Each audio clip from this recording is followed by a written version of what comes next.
उम्मीद है कि इलेक्शन कमीशन जो शिकायतें आ रही हैं, जो सूचनाएं मिल रही हैं, उस पर कार्रवाई करेगा। और कई जगह ऐसा सुनने को मिल रहा है जहां बीजेपी के कार्यकर्ता नेता बूथ पर कब्जा करना चाहते हैं। कई जगह जो शुरुआती दौर में एजेंट नहीं बनने देना चाहते थे। मैंने यहां पर एक अधिकारी को देखा, जिस समय मैं गाड़ी में आया उसे होश ही नहीं था क्या कर रहा है, और लोगों को गाली गलौज कर रहा है। अगर पोलिंग स्टेशन पे आप लोगों को गाली गलौज करोगे, ये कहाँ का व्यवहार है? और चेक करने की अनुमति अंदर है, आप बाहर खड़े होकर पुलिस नहीं चेक कर सकती है कि आप वोट डाल के आए हो कि नहीं डाल के आए हो। ईवीएम पर भी सवाल उठाया आपने शुरू से ही। ये अभी सवाल इस बहस में नहीं है। मैं मतदाताओं से कहूंगा कि ज्यादा से ज्यादा वोट डालें और ज्यादा वोट डाल करके इस सरकार को हटाएं।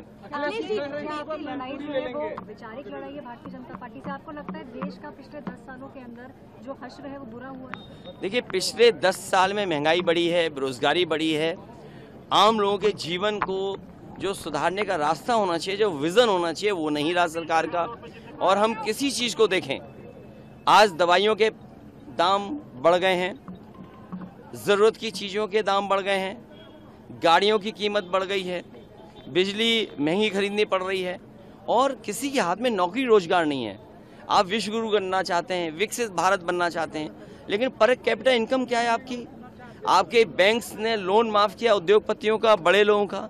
आपने किसानों का लाखों रुपया नहीं माफ किया, आपने बड़े बड़े उद्योगपतियों को करोड़ों रुपए माफ कर दिया। ये आप किस रास्ते देश को ले जाने का काम कर रहे हैं? और जिस देश में जो रिपोर्ट आई है इंटरनेशनल लॉ लेबर उसकी तरफ से कि 83% नौजवान नौकरी और बेरोजगार है, आप अग्निवीर जैसी व्यवस्था ला रहे हैं जिसको कभी नौजवान स्वीकार नहीं कर सकता है। उत्तर प्रदेश में हर पेपर लीक हुआ जिसके बारे में आप कुछ कहना नहीं चाहते हैं, तो आखिरकार जनता वोट क्यों दे? आपने आय दोगुनी की बात कही, आय दोगुनी नहीं हुई। आपने 2 करोड़ नौकरी देने की बात कही, वो नहीं हुआ। तो आपके पिछले 10 साल में हर बात झूठी निकली, वादे झूठे निकले। किसानों ने आत्महत्या जो 10 साल में की है वो 1 लाख किसान हैं। आपने 3 काले कानून लाने का काम किया, हजारों किसान आत्महत्या कर लिया। आपने किसानों को थार से कुचला। तो ये कोई किसान न भूलने वाला है, न जनता भूलने वाली है। लोकतंत्र को खतरा पैदा किया है, संविधान को खतरा पैदा किया है। ये चुनाव जहां मतदाताओं से मैं कहूँगा एक वोट डाल करके अपनी जीवन की खुशहाली लाने के लिए रास्ते बनाएं, वहीं बाबा साहब भीमराव अम्बेडकर जी का दिया हुआ संविधान, उसको बचाने के लिए भारतीय जनता पार्टी के खिलाफ मतदान करें।